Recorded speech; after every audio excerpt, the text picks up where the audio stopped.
Artclub and Friends, I think the name came to me one day because I guess it's like this promise to always think about it as art and not like trends and fashion. It's like the antithesis to that.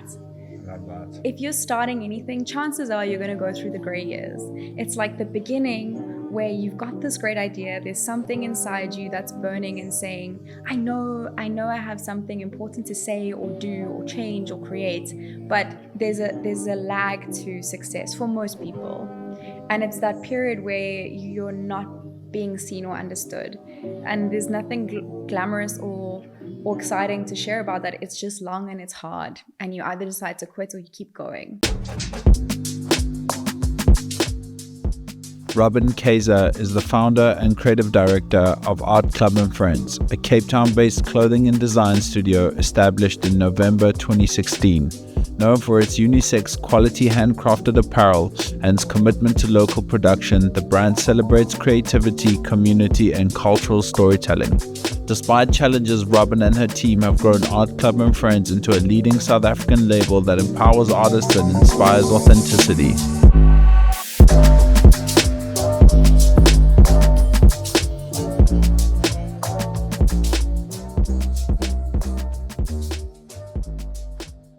Where I'd love to start is, if you're in some sort of a setting and someone asks you what you do professionally, like, what's that elevator pitch answer? Is it like, do you lead with entrepreneur? Do you lead with fashion designer? Do you lead with brand owner? Like, what's that answer you give that you've probably perfected over the last 10 years? Oh my gosh, this is so funny because I haven't perfected it.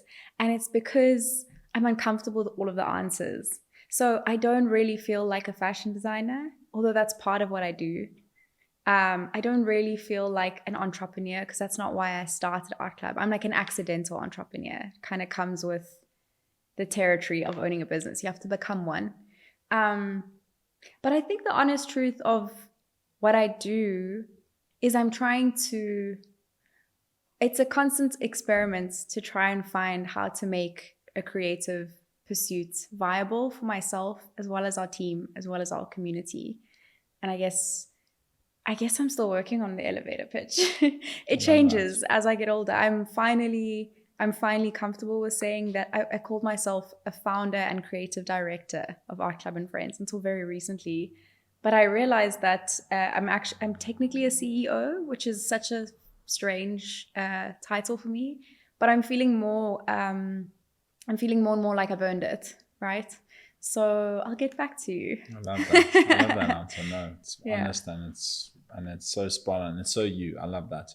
Tom, if we are watching like a documentary on your life one day, and we're watching a documentary on Artclub and Friends, I imagine that story would somehow begin with your origin.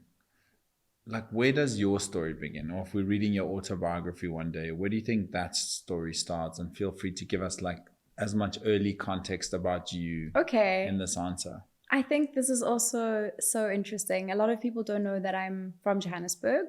Okay. Very proudly born and bred. What about? I grew up in Immerentia and then moved to like Sandton, which I actually don't speak about often, but it's important to bring up because growing up I come from an incredible family. They're super supportive, just good people. And I think I always bring them up because I feel very grateful, like to have their support and insights and just, I guess, understanding when I make strange decisions in my life, like to pursue starting my own brand at 22 years old. Tell me about them. Tell me about your folks. Tell me about siblings. So I have, there's just the four of us and we're really tight. My parents, if you were to guess what I would become, it wouldn't be fashion. They are not materialistic people. They're extremely focused on caring for themselves and anyone around them. Very honest. I think that's something that I have to credit them for. I think transparency, honesty, and doing the right thing. That was like a non-negotiable growing up. And then my brother, who's like, if you're lucky enough to have a sibling, that's your first friend in life. And he's very much the same as me, but extremely smart, way smarter than I am. And I think growing up with someone who's constantly challenging your ideas of the world is a wonderful place to be. Annoying as a kid, but as an adult, like I think just having this person close to me that was always helping me really understand and unpack why I do things the way I do, and making sure I've, thought about that. Is that really what I think, or was that what I've been told? Is he older or younger? He's older, yeah. He's older, okay. So I think family is important. And then I think like anyone who grew up in Johannesburg in the 90s will know that like everything was about materialism. Not necessarily my family, but we grew up in this strange moment where brands were coming into South Africa, and everything was about like, what were you wearing? Not necessarily that it was even about fashion, like style. It was like, what was the logo on your chest, and what was I don't know. I think I've thought about this a lot, because often I meet people and they're like, you don't seem Cape Townian. And I'm like, what does that mean? And they're like, you're friendlier, you're louder, you have more energy. Like, where's that from? And I just think it's because I grew up in a very special city. So yeah, I think in terms of childhood, I grew up very unaware of fashion. I grew up as a dancer. That's kind of my origin story. Quite important, because I think that was my first interaction with the arts, right? And creativity, really. I think there was as a dancer, you're interacting with music, you're interacting with teamwork, you're interacting with creativity and creation, like as a team, and also just that practice of working really hard on something for a long time, for like 3 minutes on stage. You can work on something for months as a group of 20. And then you've got 3 minutes of absolutely, glory. Where did you dance? What did I dance? Oh yeah, what did you dance? Where did you dance? Was it like a studio? I moved around quite a bit. I started as a little ballerina. I actually started really getting into dancing because I was quite bullied as a kid. Not like we don't even need to go there, but the idea was find something that this little child can like express herself through, where she feels empowered, where she feels confident. And I picked dance. And from there, like the rest was history. I went into modern dancing, hip hop dancing, ballet, tap dancing, contemporary, salsa eventually. And I just loved it. It was so much fun. It was this like, you obviously get to spend a lot of time with confident people, eccentric people, people from all walks of life. And working as a team, I think I think community in Joburg in the 90s wasn't a concept I was exposed to until I started dancing. And someone asked me the other day, actually, why do I speak about community so much? Why do I care about it so much? What do I get from it? And I experienced a life without it, which was like the Joburg, everybody lives in their walls. Some people don't know their neighbors. It's quite a common experience there. And then fast tracked to joining my very first like hip hop dance studio. So first time I really experienced community.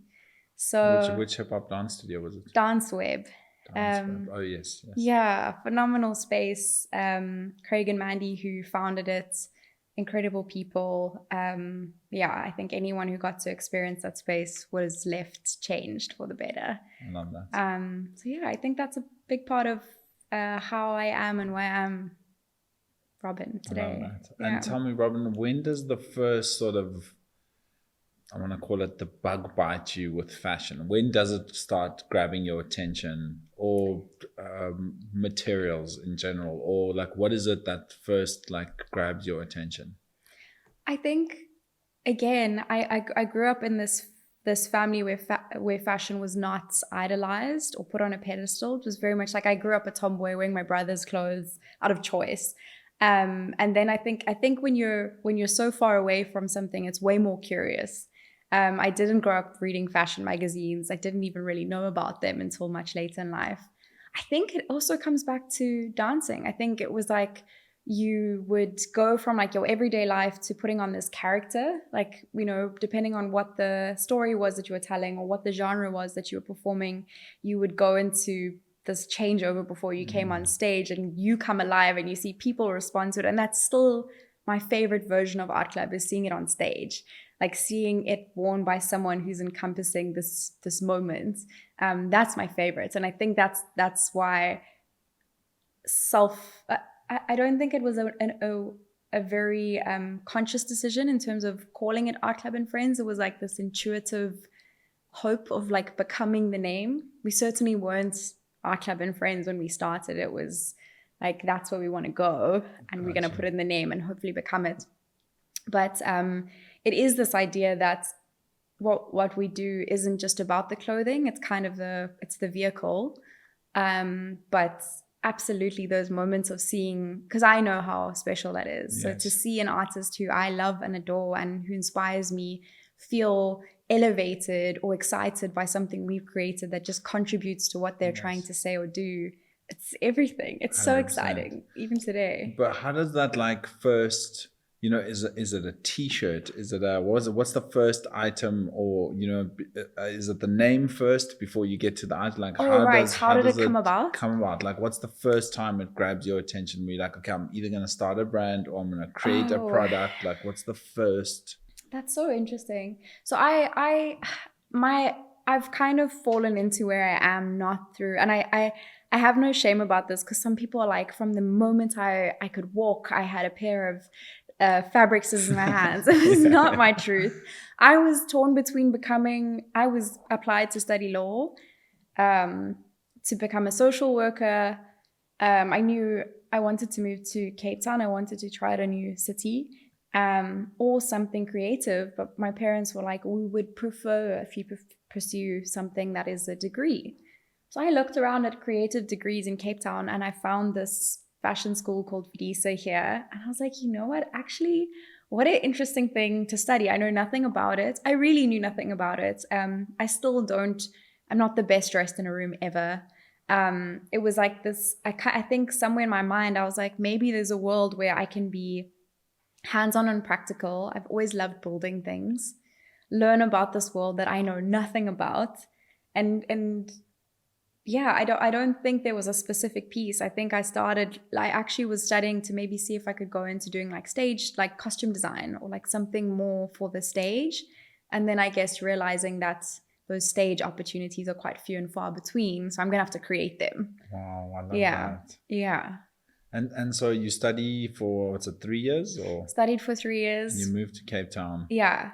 And then when does Art Club and Friends, when does that first idea where you're like, is it a logo? Is it a name you write? How does the name come to you? How does that happen? So after I finished studying, I, again, couldn't really find my place in the industry. I went for an interview at, I don't know if I must say the name of the company, amazing company, Woolworths. I went to go, and I just walked into this big office, and they are amazing. They do amazing work. They have amazing teams, but I just felt myself being swallowed up in this like mammoth building of like people, and I got offered the job, but just I knew I was going to tank it. So I said respectfully, I'm not actually the right fit for this. And then I was bartending for a long time to try and like figure out what it was I wanted to do, and I borderline stalked and harassed B Diamond Head. She's a phenomenal stylist and human being. And eventually, I think just through absolute exhaustion from me, she was like, okay, fine, come assist me. And she's an incredible creative. And I assisted her. And that was actually my first access into the fashion industry, watching her create these worlds. And also, I think just learning how to navigate the space as like I was a very young, impressionable woman. And I'm so grateful that was like my first boss, to just see how she navigates the world with so much like strength and grace. So that was like my first start. And also just realizing that, again, that as much as I loved that world, I'm not a stylist. I don't care about style. I love and appreciate it, but that's not what I bring to the world. And she actually one day was like, you can make it as a stylist if you want to, but I can't really tell if this is what you want. And I think from there I started thinking like maybe I should actually return to just making clothes. And Art Club and Friends was definitely, I think the name came to me one day because I guess it's like this promise to always think about it as art and not like trends and fashion. It's like the antithesis to that. I love that. Yeah. That's so powerful. I didn't know this about you. This is why I love having these conversations because I just learn so much about you. I learn some things about me in these conversations. That's so when in the incredible. day do I think on these things? So 100%, I'm learning 100%. too. That's so incredible. Okay, so you eventually get the name. Yeah. Do you remember the first product you create? What's the first item or the first few items if you have to think back? So again, Artclub was funded on a combination of stylist money and bartending money. Yes. I think I had like somewhere between, I can't really honestly say, it was somewhere between 3,000 and 8,000 Rand, which anyone who's tried to produce a collection, it's laughable. Yeah, but crazy. I somehow did it. I think I did like, I don't know, like 15 pieces or something like that. And I thought that was a collection and I was so proud of it. It was definitely a dungaree, which is something we still do. I still have my very first pair, and at the time people were like, wow, this is made locally, it's phenomenal, the quality is phenomenal. We used to sell them for $800, which was, again, like, that was a lot at the time. And yeah, it started with those, and I think it's because for me, dungarees, when people can wear dungaree and they look cool, there's something about you just showing up as you are in the world. It clearly says, I am moving, I have shit to do, and like, I create things.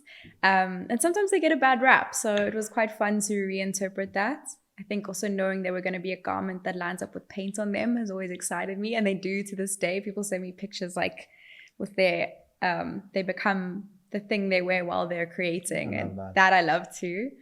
Yeah. And did you just basically bankroll every time there's like a collection that's out, you make some money, you put it back in, and you just started that sort of? Yes. So I did. It's really hard to start a business that's self-funded. I have so much respect for anyone who tries it, especially in South Africa. There's a lot of other barriers around just getting going. So my journey and Artclub's journey has been a slow burn. I think the brand grew faster than the business, and that's always been really hard because I think there's this assumption that Artclub is like this mammoth business because we are busy and we're talking about things we're working on all the time. But today, in our 9th year, there are 4 of us at our studio, and we do all the behind the scenes work that happens. There are 4 of us, and as impressive as that is, I think it's important to say, like, we have not been an overnight success. There have been so many moments where we've been close to having to close. It's been a grow a little, reinvest, grow a little more, reinvest, grow a little more, reinvest. So it's been slow. I love that you touch on that it's like the brand was a lot bigger. That also comes with a expectation, right, from people, that it's like that you deliver certain numbers and certain things, and there's like expectation and pressure that comes with it. It's like a gift and a curse, I can imagine. And I think there is this narrative that I'm starting to understand it more, so it doesn't make me feel uncomfortable. But there's always this, when I bump into people, they'll say like, you're killing it, and I'm like, thank you. I understand that's how it's perceived, but it's never easy. It's always learning, always growing, always a little struggle. Like it's always lingering and looming. But we're learning, like we're learning every day. Tell me, you said those difficult times. When you think off the top of your head, what is there like a thought that just jumps into your head when you think about one of those like most difficult moments or times? For the brand or for myself? For the brand, the business. Okay. Yeah. For the business, I think I got invited to do a talk recently for Yoko. Yes. Which was bizarre for me because it was like a keynote speech, and I was like, what am I going to tell a bunch of entrepreneurs? And I spoke about the lesson is in the loss. So I've actually thought about these quite recently, and the first one, which is probably the most relatable, I call the gray years. And if you're starting anything, chances are you're going to go through the gray years. It's like the beginning where you've got this great idea. There's something inside you that's burning and saying, I know I have something important to say or do or change or create, but there's a lag to success for most people. And it's that period where you're not being seen or understood. And really for many years, Artclub existed solely at the Biscamore market. I would work kind of like Monday to Friday as an assistant stylist, and then Saturday I would go to the market and sell directly to customers. And that went on for like, it must have been 3 years, which sounds short, but when it's you working 6 days a week, it takes its toll. And people really loved what we were doing, but there wasn't this like, I think in my mind imagined the business would exist in like a year. But I was 22, so that was probably a big thought. So the gray years, the hardest, and there's nothing glamorous or exciting to share about that. It's just long and it's hard, and you either decide to quit or you keep going. And I think that's where most people drop out, and I don't judge them for it. It's very hard. So I'd say that's something that's worth speaking about. I think we all see each other's highlights reel in terms of your business, your career, your growth. No one speaks about the weeks or months or years where you're like, am I ruining my life? Am I following the wrong path? Is this ever going to work? How am I going to feel about myself if it doesn't? And I think that like we need to speak about that period more than just the highs, because the highs are kind of like the reward for sticking to the gray parts. They're neither here nor there kind of thing. And what's your process when you are in those moments? Like, is it talking more to family? Is it tapping into the community? Is it like? I think it's like you have to zoom out, and oftentimes those gray periods, I think, is when you lose focus on the main things you're trying to achieve. You know, I think we go through periods where we get really sucked up into trying to problem solve operational issues or production issues or logistical issues. And then we zoom out and we're like, have we done something exciting and impactful for ourselves as a team and our community in a while? So I think zooming out is really important. And I guess as I get older, I'm finding people around me, not even necessarily in my industry, but people who I really trust, who will speak very straightly to me about what they're seeing. So like having people who can hold up a mirror and remind you, actually, like, do you remember 2 years ago when all you were dreaming of is having a team? Now you have a team of 4. Like just those things that you forget and you take for granted. So having people that can reflect back to you honestly what they're seeing, to just kind of slow your brain a little and be like, actually things are going well. It's just success has a lag time. I love that. So you don't get the house until you've built it, kind of thing. That's powerful. Yeah, that's really amazing. Tell me, how do you go from, okay, we've got a brand now, we've got a couple of items. How do you then transition into having a space that you're creating in? How does that first sort of, where was the first space? Like, so, where in the beginning, did you start in your apartment? Or? I started in my apartment. Okay. The very first Artclub and Friends, I lived in an apartment in town with my friend Mel, and bless her, she was like she was so patient with me. We had like kind of a weird room in there that wasn't really a third bedroom. And I think I paid an extra like 1,000 Rand a month for it. And that was like my office. Pretty much my samples lay on a bed in the beginning. And that went on for quite a while. I eventually found this very cool studio space. Also, I think I paid 1,000 Rand a month there on Woodlands Road. Yes. It was called the Work Hub. And we shared it was like the space of like artists. There was a music producer there. There was a photographer there. There was myself there, like very rustic, open space, kind of abandoned space. I don't even know what it was before. I think it could have been like a car workshop or something before. Wow. People smoking inside the studios. And I was like, guys, I'm trying to sell clothes from here. And then customers would come in and be like, why do your clothes smell like smoke? And I'm like, it's artsy, you know? But that was really cool. That was where we had our very first launch in 2016, yes. Where I launched this collection of next to nothing. Very few pieces. And if I look back on the quality now, I'm like, people were so kind in that they actually bought it. But I think it was the idea and the energy and the concept that people were excited about. It was also unisex, which at the time was like not really a thing here. And I think a lot of people connected with that.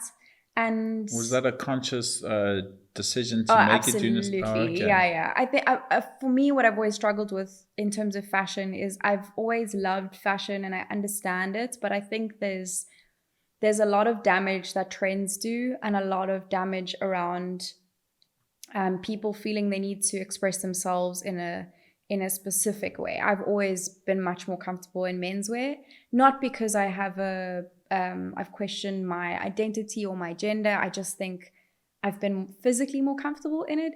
It's you can move easier. A lot of women's wear traditionally is designed to show your body, and in turn can be extremely uncomfortable. And like, who wants to live their life in discomfort because of your clothing? It's never made sense to me.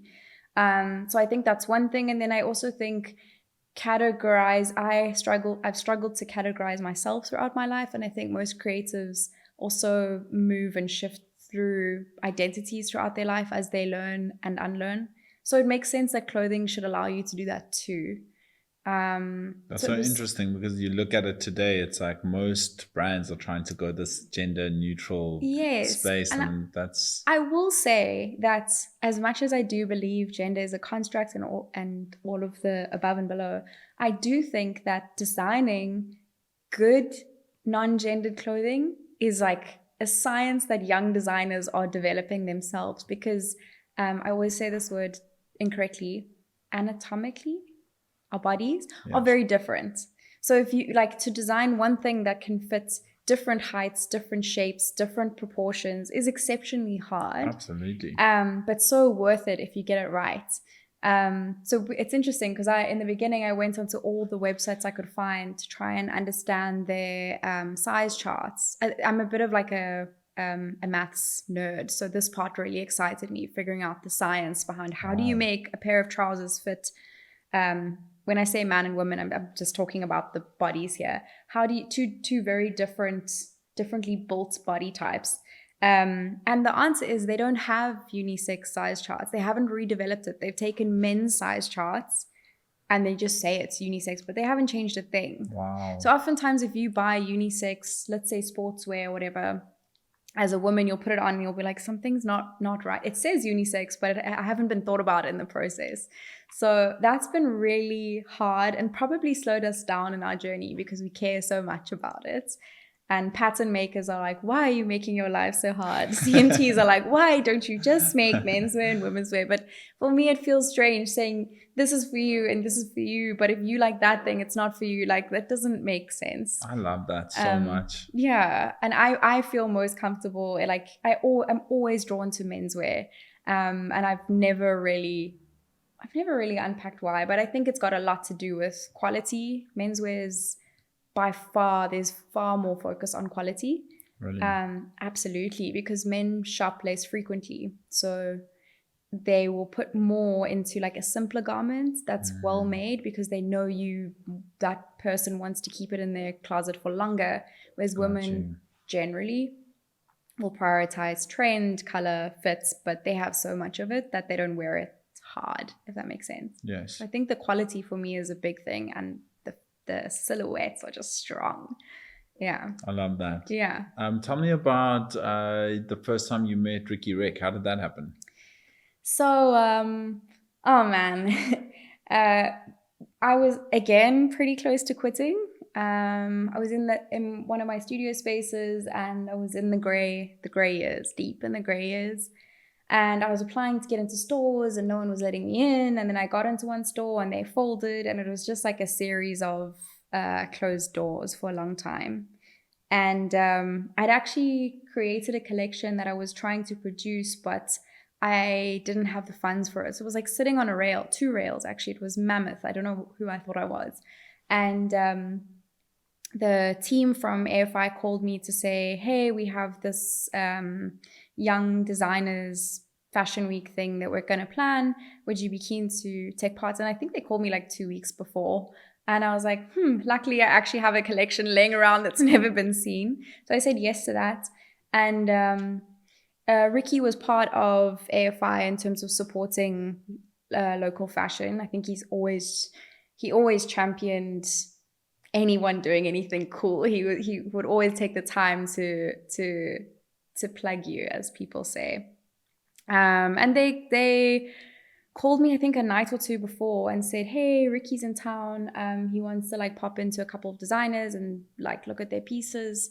And I don't think at the time I could have really understood what was happening or the impact it was going to have on me and then Art Club. But he messaged me, he was like, hey, can I come to your studio? I think we met at like 6 p.m. or something. It was bizarre. I remember rushing to get there.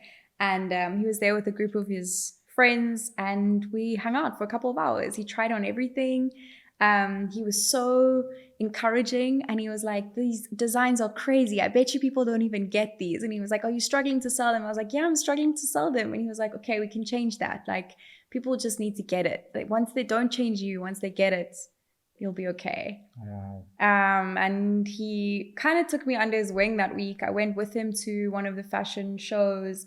There's hilarious videos of me literally with a bucket hat over my eyes because I was extremely shy. And yeah, just like, I guess that was really impactful for me because he never needed to do any of that.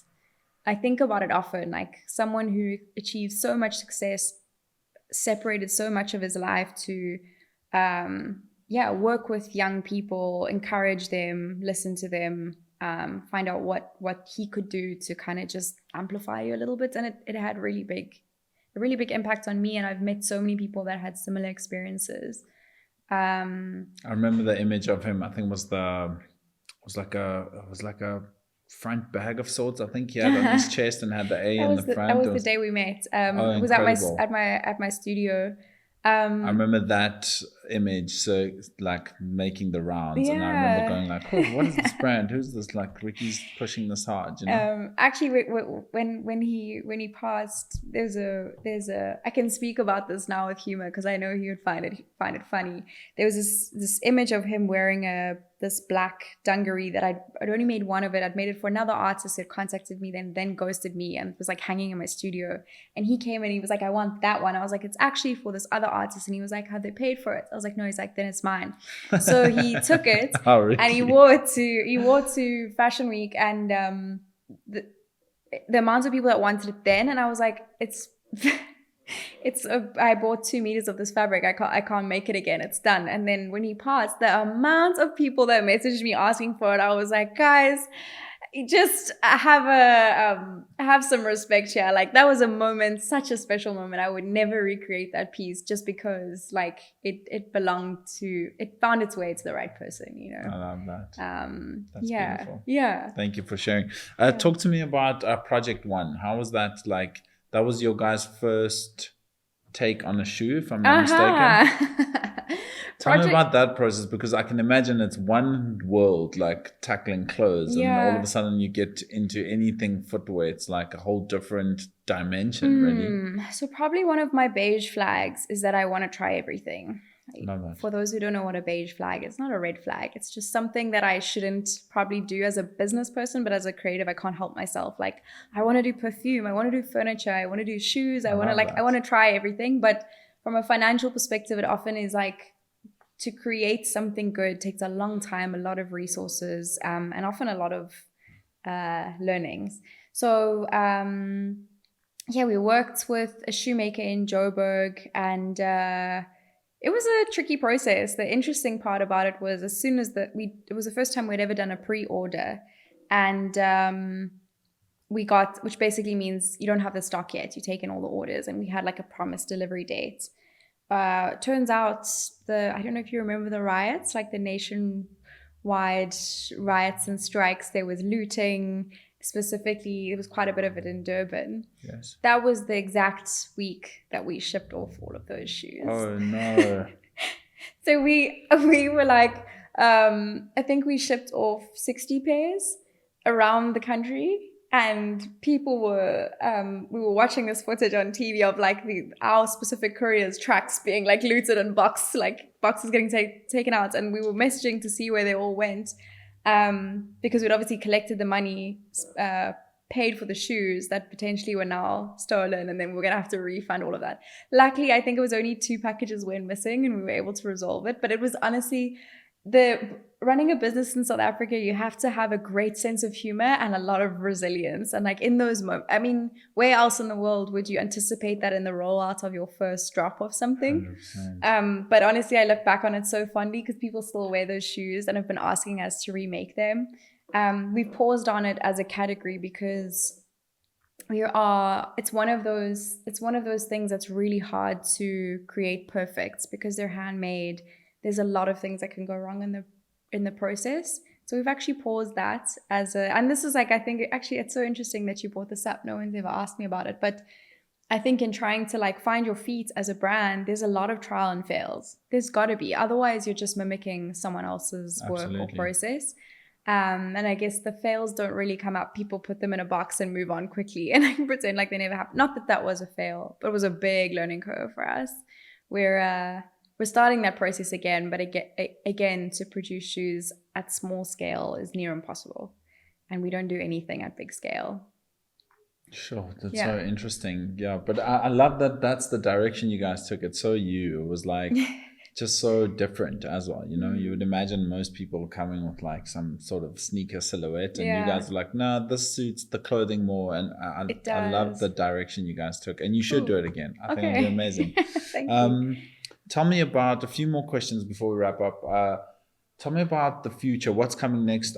You have a collection coming out very soon. Yes. Is there anything you can tell us about it? Of course. So our new collection is called 9 Lives. We're turning 9. And I think 9 Lives plays on the concept of, you know, cats have 9 lives. And we've been looking back on, it's got nothing to do with cats, but it's got to do with Artclub having survived a couple of near-death experiences as a company. And we have a lot of pride in that. We like share our lows with our chest because they're very real and unavoidable. And when big moments happen, like opening stores or hiring new team members, we have our community has way more context as to why we're so excited about this moment. So yeah, 9 Lives looks back on some of our defining pieces and moments. One of them being our very first set that we created. We actually found the original models that we shot with 9 years ago. Wow. Flew Carl from Joburg to Cape Town, and we shot with the exact same models. I'm very sentimental, so that was really exciting for me. And we recreated the piece, obviously in shapes that are really good, better fabric quality, better construction, but it's still so good. Ricky actually had that 3-piece, so it's something that I think anyone who was around in the early days regrets not getting, and then some people now have never seen it, and if they like it now, that's a cool testament that something we thought of 9 years ago is still relevant and exciting. So there's a couple new pieces in there, and we have a really exciting moment coming, which will be, I'm so scared to say it out loud because I haven't signed the lease yet, but something really exciting is happening. Amazing. Something we've dreamed of for a very long time. We've also been incredibly unlucky when it comes to stores. It's been our hardest thing to date to open up our own flagship stores. One, landlords don't really seem to think I am old enough to sign leases. I constantly have to drag an older man with me to get a lease signed because they're like, how old are you? I'm like, I am old enough to sign a lease. I have all the like proof, ask me for reference letters, but to get someone to let me sign a lease has been really tricky.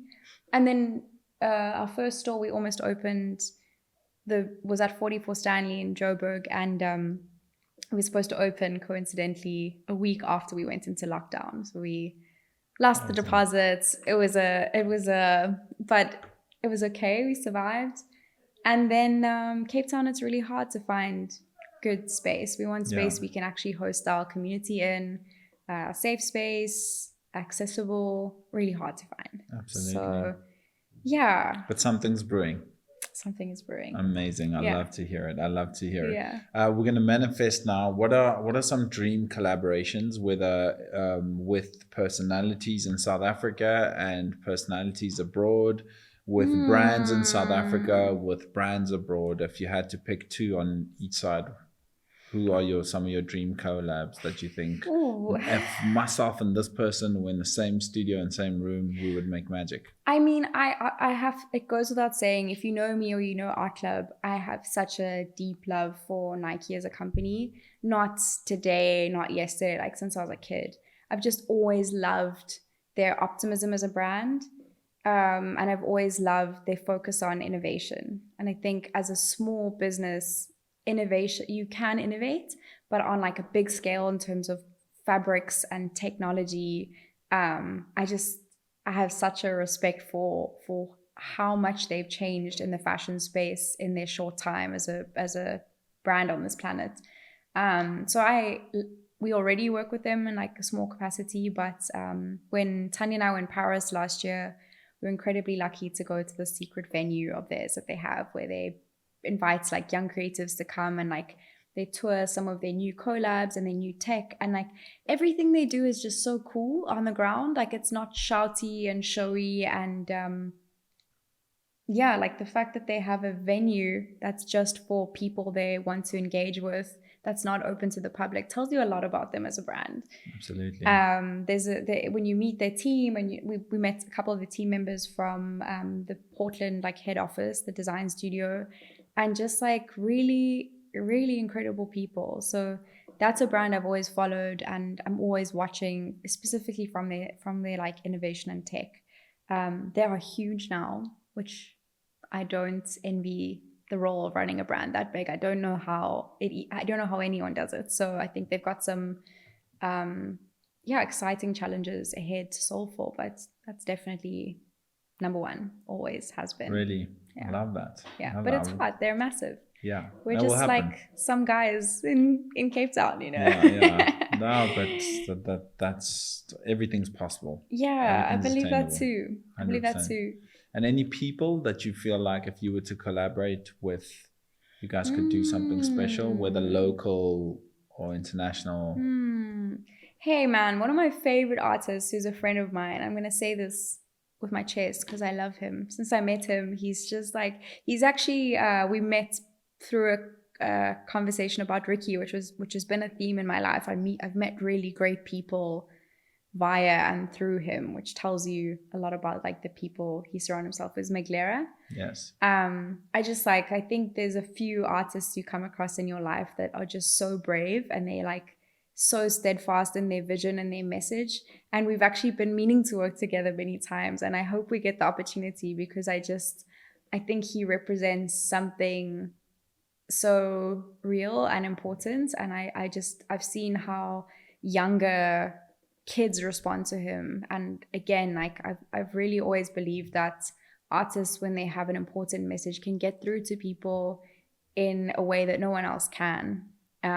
So that's someone I'll support till the day I die. I love him. I think he's incredible. Yo, that would be crazy. Artclub and Friends collab with Meglera. Yo, that would be so crazy. I'd love to see that. I'm such a big fan of his. He's just such a good human and such a good, right?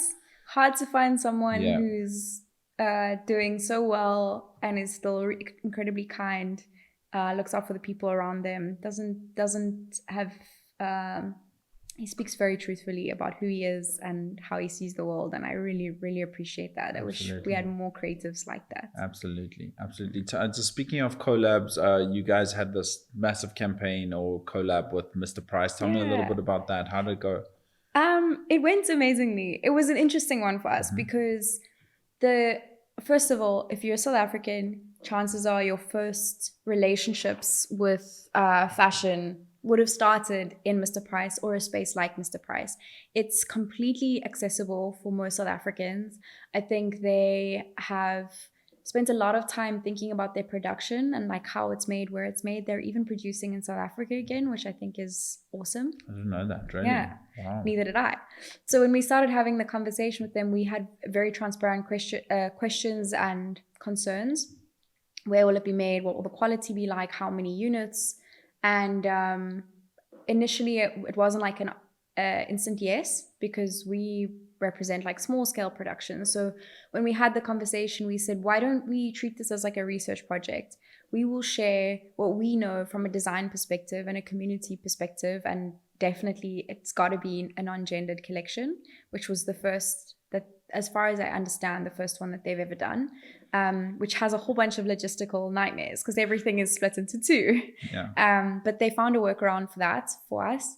And then we said what we could learn from it is, can we take our ideas and apply them at a more accessible price point, because they obviously have economy of scales. They made many more units per style than we ever do.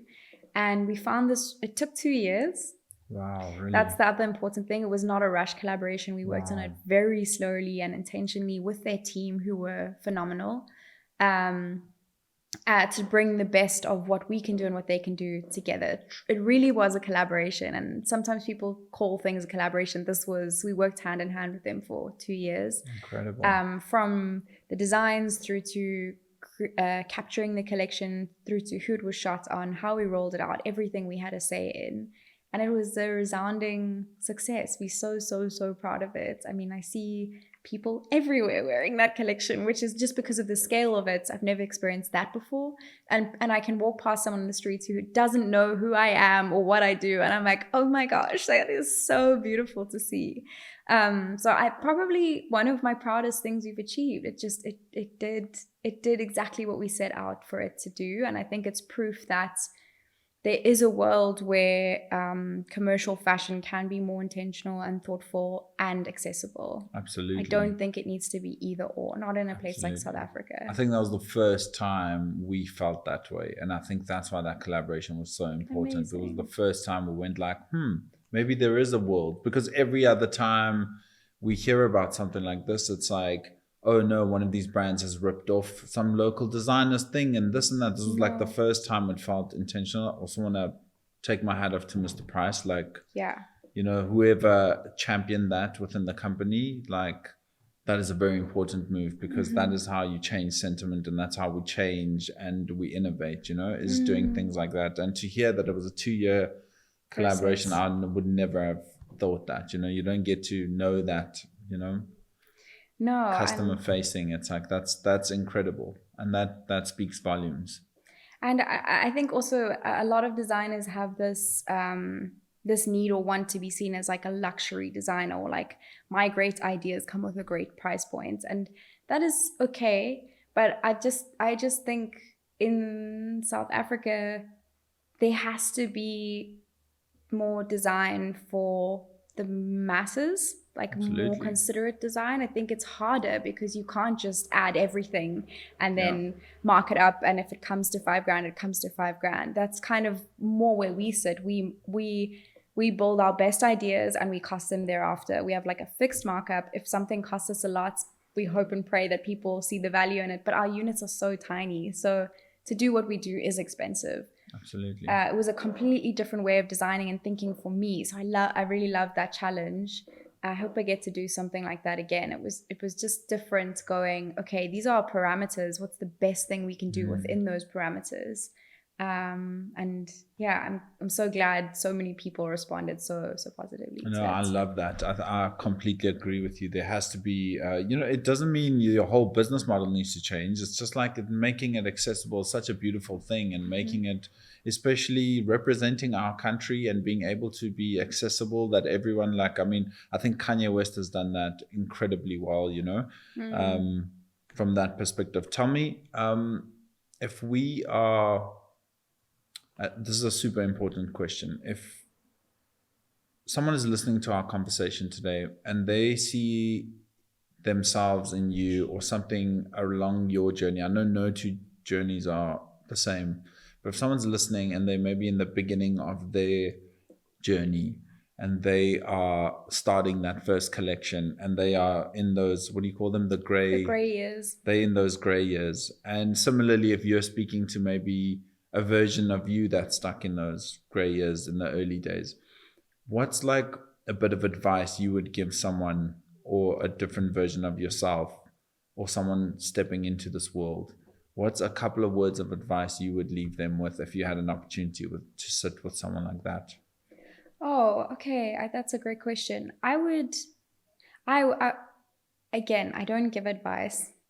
I don't think I'm qualified to give advice just yet. But what I've learned is that I think I started before I really understood what I was trying to do. And the problem with that is, a lot of young people start businesses or brands or ideas based on someone that has inspired them, and without even consciously doing it, they're mimicking. And it's next to impossible to do what someone else does the way they do it as well. So you set yourself up for failure when you try to mimic people who inspire you. And I think what I've learned and what I've seen from creatives around me, people who truly find success, not only publicly, but they feel and experience their own success, is when they've taken the time to really understand, what are they trying to say? What are they trying to do? What are you trying to change?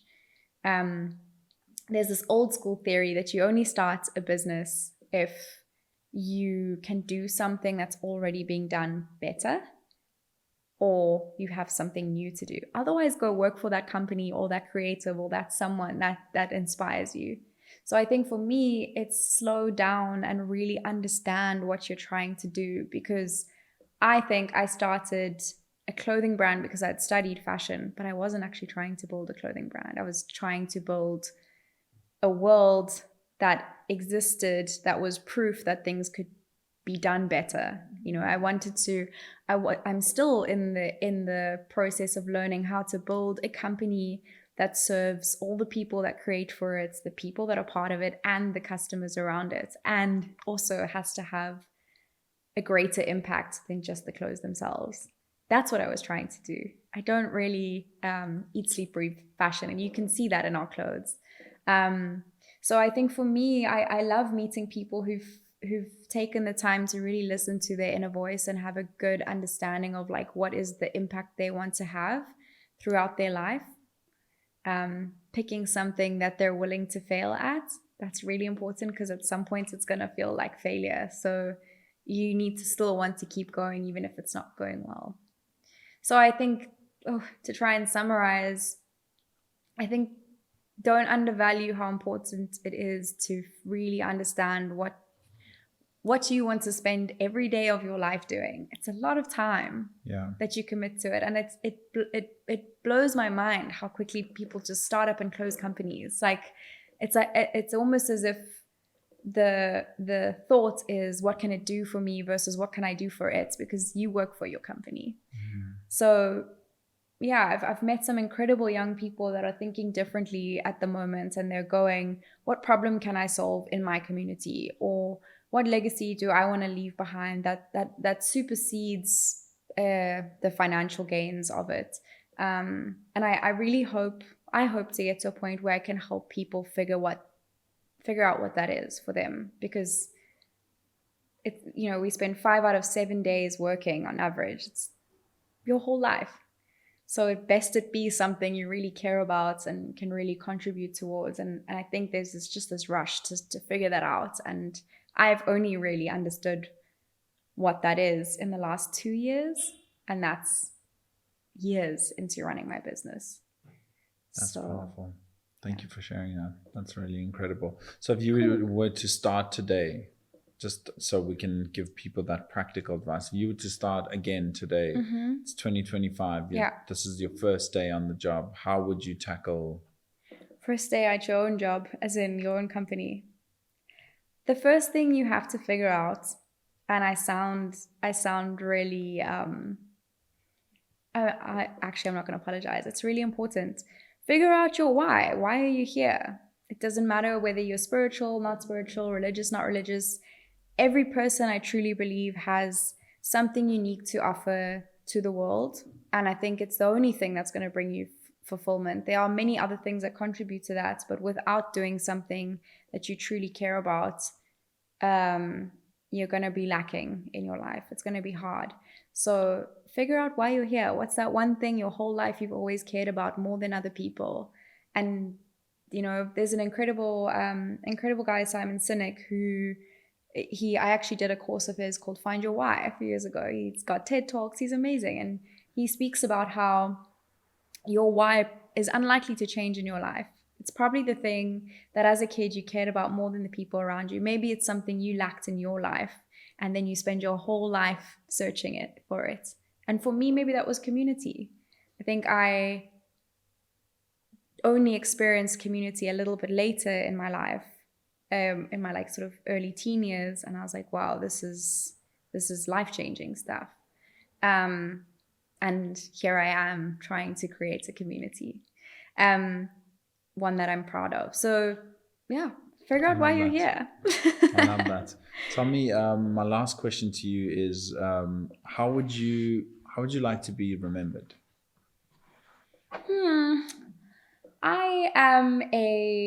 I think this is a tricky one for me to answer because I'm not that comfortable being at the front of things. I have to be sometimes because of what I do, but I'm much happier background. So I think I would like people to remember me as someone who was kind. That's the most important thing. The creative part for me is secondary. Maybe someone who helped them get closer to their purpose in life, gave them a leg up, and maybe saw them when no one else was willing to give them a chance. I think that's all I can really do in my life, and I hope I get to do it many more times. I love that. That's powerful. Tell me about your team. Okay, so our teeny tiny core team is myself. Then there's Tanya Slater. She's our executive director and also my best friend. Incredibly powerful, smart person. Artclub would not exist the way you see it today without her taking a huge leap of faith and joining my team. It was just the two of us for a while. Then we've got Jess Bella, who is our customer experience expert. She's done so much work in helping us really understand our customers and making sure they just have a great experience. She's a great listener. And she also manages our ops. Everybody wears multiple hats in our team. And then Jabulani Sibia has just joined our team last year. He is, first of all, I met him as an Artclub customer. He has a huge love and appreciation for what we do. And when we were advertising for the role and he applied, I mean, he's a marketing genius. He comes from a very well established marketing space and background, but he was like, I would love to work on something I care about. So he's joined our team. He's been with us for a year. And we're like the Powerpuff Girls, man. We work really well together. We do a lot with very little. And then we have a sales team that is another 11 people now. And growing. And I have to give a big shout out to Abby, she's becoming our Western Cape sales sort of like lead. She's been a huge part of our business. She is like boots on the ground. If you go to our Watershed store, she's the person likely you'll meet if you go there in the week. And yeah, I'm excited that we're getting to a point where we're growing, where we can add more exciting roles and opportunities for our growing team. I love that. That's so powerful. From my side, I just want to give you your flowers just to say you guys are, it's incredible what you guys are doing. It's, you've somehow created this world that's, it's not streetwear. It's not like artwear. It's you've almost made your own genre, if I can call it that. And it's very evident and you almost can't explain it, but that's what makes it so incredible. I don't know if you have a better way of, I'm sure, explaining it, or maybe you don't, but just from my perspective, it's just like this. You guys have created your own genre, your own lane. It definitely feels like, the originality in everything you guys are doing is so prominent, and that's what makes it so cool. That's why it's got to be you. I feel like it's that scene in Gladiator when he's like, I don't want to be the king, and I don't want to, and Marcus Aurelius is like giving him the reins, and he's like, no, I don't want any of that. And he goes, yeah, but that's why it has to be you. And it's like, that's why it has to be you guys, because it's you have such a fresh perspective, and you're not tackling it with the same lens that most people, the same journey everybody takes, and I think that's what makes you guys so unique. And you doing it your own way, and it's become your own thing, and it's become this energy. And it's like I'll just drive around in town and I'll see someone with one of the bags, or I'll see someone with one of the tops, and it's so part of the city and so part of the culture here. And it's just an incredible thing you guys have been able to do. And it's such an honor to be able to sit here with you. Thank you. And to learn more about you, and I look forward to doing it again. Maybe we can come to your studio and we can come see, you know, when you guys have a store launch, and we can have a chat to your team and just get to know everyone else. I'd love a follow-up. I'll work on my elevator pitch for you. It's a work in progress. But thank you. That's incredibly kind. Yeah, I think that what you're saying is the finding of the voice thing, and I hope everyone gets to get there, because it does. It kind of makes what you do matter. Absolutely. Real taste. Absolutely. Thank you so much. Thank you for making time. That was incredible. Thank you. You inspire so many people. Oh man, I hope so. So good. So good.